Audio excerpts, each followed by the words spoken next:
And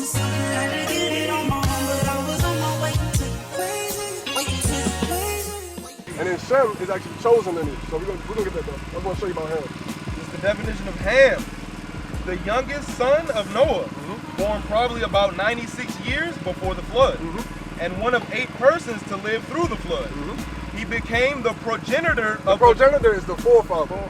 Yep, go ahead. He became the progenitor of the dark races. Okay. Not the Negroes. But what? Not the Negroes. So there's a differentiation right there. Yeah. A lot of people think we come from Egypt. We were in Egypt, but remember, the history, the Israelites and Egyptians never mixed like that. Not mixed sexually, I'm saying they didn't mix saying, oh yeah, we one people.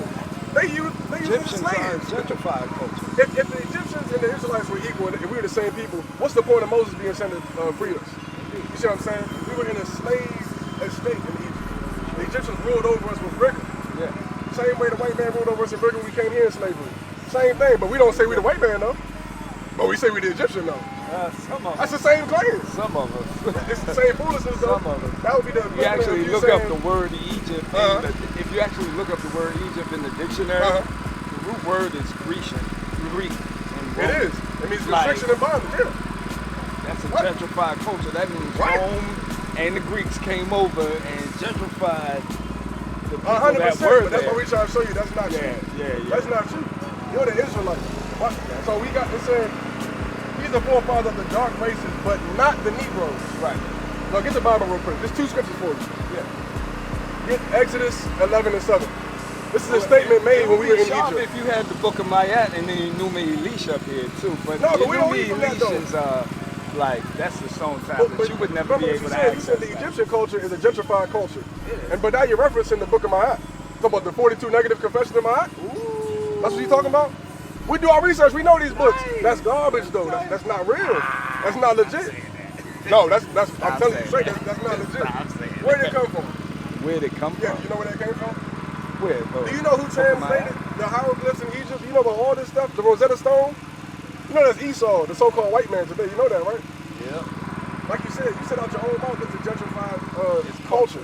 It is. If you go to Egypt today, the real Egyptians not even there anymore. Right. You don't come from Ham, you come from Shem.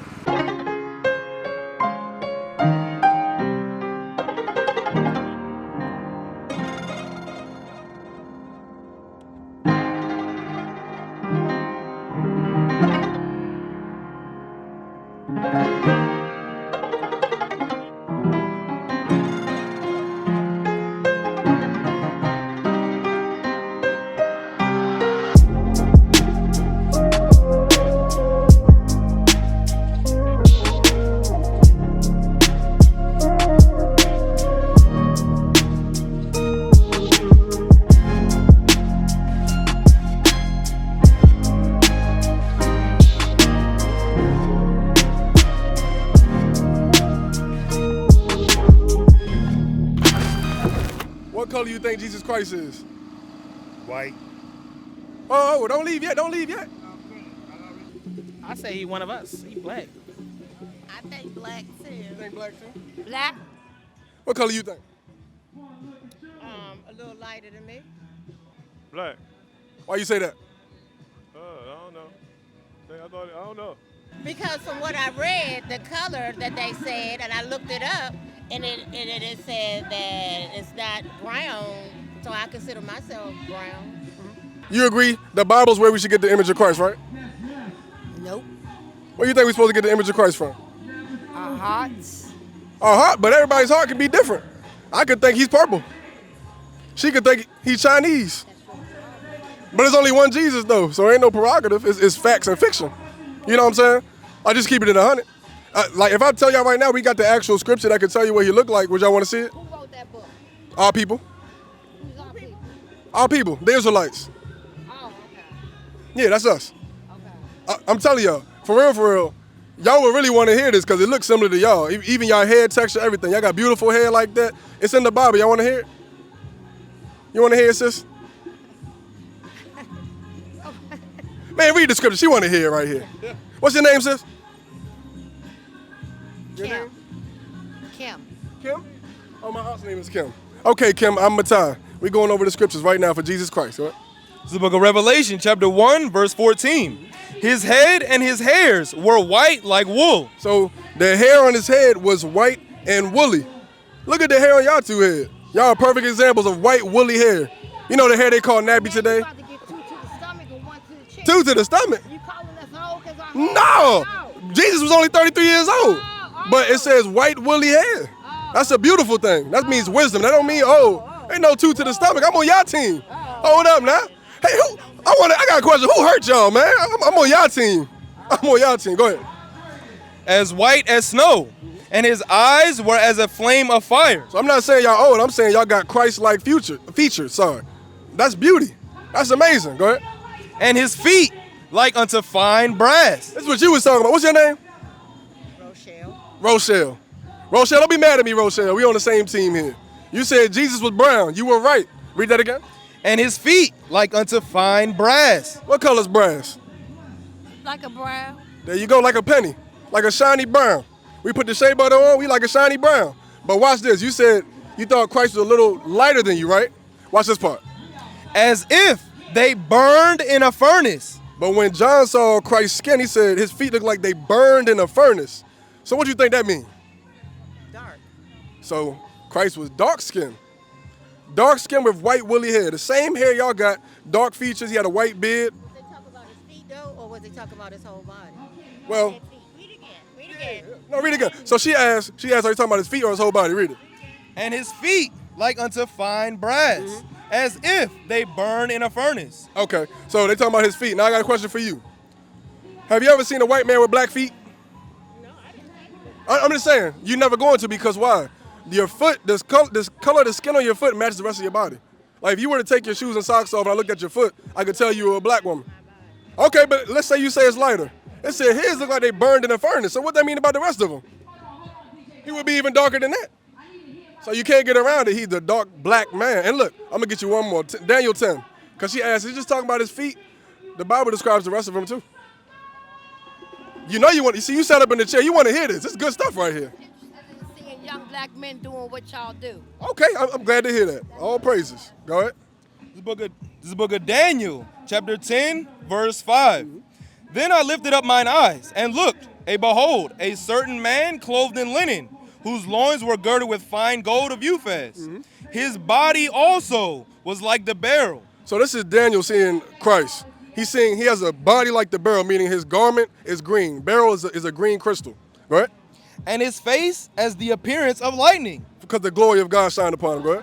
And his eyes as lamps of fire. And his arms and his feet. So this is what I want to, Rochelle, this is for you right here. You asked about the feet. Watch this part. And his arms and his feet. Now it's going his arms and his feet, which we know is all the same skin color.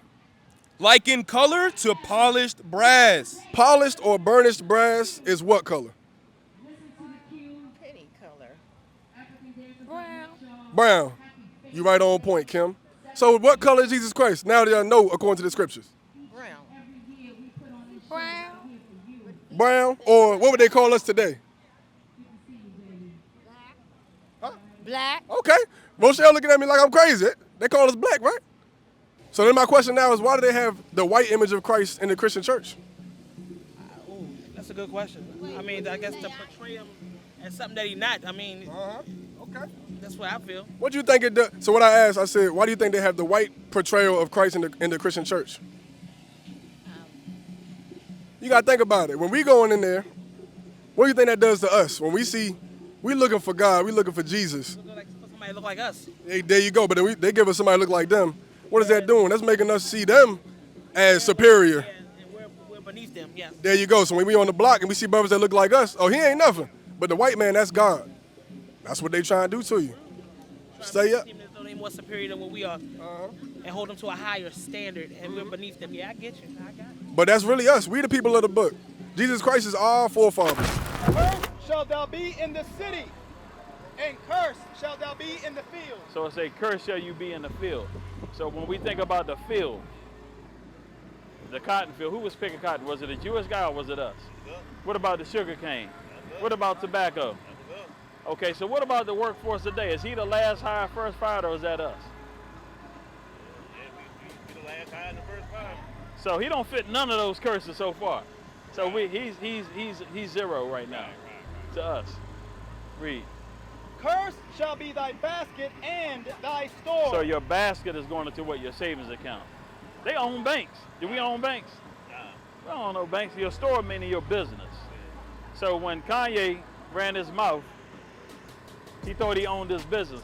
What happened when they came out against him? They shut his business down. You understand that? So who own the businesses? Even if you got your name out there and you're a billionaire like Kanye was, when they decide to shut you down, because you can't get your textiles, you can't get no what they call them things, shipping containers. You can't get a ship. You can't put your stuff up in the store unless you go to who? The white man. You gotta go see him. You can't do nothing without him. So he might put your name on a shoe. Oh, nigga, here, put your name on a shoe. That's your shoe. But he own everything. You understand? You don't own nothing. Verse 32. Verse 32. Thy sons and thy daughters shall be given unto another people. So whose sons and daughters was given to another nation of people? We were. So the Jewish man, his sons and daughters was given to the Germans. They the same people. They ain't another people. Our sons and daughters was given to another people. Read. And thine eye shall look and fail with longing for them all the day long, and there shall be no might in thine hand. So once your son or your daughter was sold, did you have the might or the strength to get them back then? No, you didn't. So that's what the Bible is saying. So verse 48. Verse 48. Therefore shalt thou serve thine enemies. You going to serve who? Thine enemies. So you're going to serve your enemies. So open up that flyer. It's on the front of the flyer. Set that right there. So right now we're going into showing how we know that the Bible is talking about us. We're going over the curses in the Bible. So read verse 48 from the top. Therefore shalt thou serve thine enemies. So the Bible said the Israelites will serve their enemies. Read. Which the Lord shall send against thee in hunger. So for your food, who make your food? Now you got Bill Gates. He want to make your meat. You understand that? He gonna they control all your factories and everything like that. Read. And in thirst. So your water, who controls out like them what's that? Kirkland water? Who make them bottles? Deer Park, all that. Who make all that? We don't make that. We don't control that. You understand? As a people, read. And in nakedness. So your clothing. When we look at the back of your clothes, who make your clothes? Who own the factories that your clothes is made in? What about the shipping containers and all of that bring your clothes over? Who own all that? Read. And in want of all things. Who gave us our education? Who gave us our religions? Everything that we got from them. You understand that? Read. And he. And who? And he. And he, what are you going to do? Shall put a yoke of iron upon thy neck until he has destroyed thee. So it's letting you know that these people that God calls your enemies would have put a yoke of iron upon your neck until you've been destroyed. So that's one of the curses that got put on the Israelites. So did that happen to the Jewish man that's in Israel right now? Did he have yokes of iron placed upon his neck? No, he ain't had no yokes of iron placed upon his neck. So now we're going to get the final curse that got put on the Israelites. Verse 68. Now you're all right. We're going to get it. We're going to beat the wind, baby. Deuteronomy chapter 28, verse 68.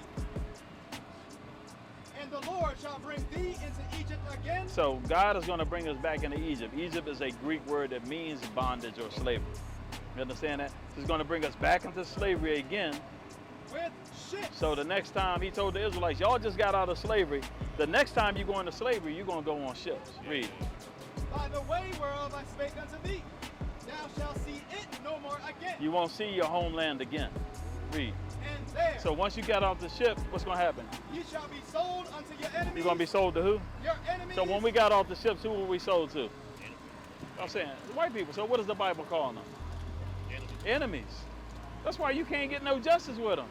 God is letting them know it's your enemies, but we don't know that because we don't read this part of the Bible. You should be sold to your enemies for what? For bondmen and bondwomen. So for a slave man and a slave woman. And no man shall buy you. Meaning nobody's going to redeem you.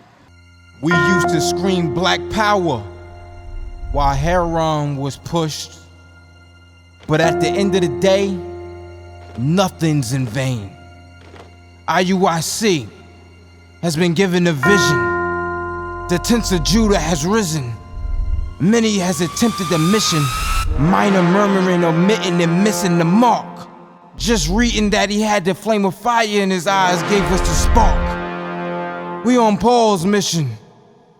We out on the road, purple and gold. From Mexico, Cuba, Haiti, Ghana, Sierra Leone. 144,000 boots banging, concrete crackling. These are our men repented at heart. The scriptures is proof. IUIC, we deliver the truth.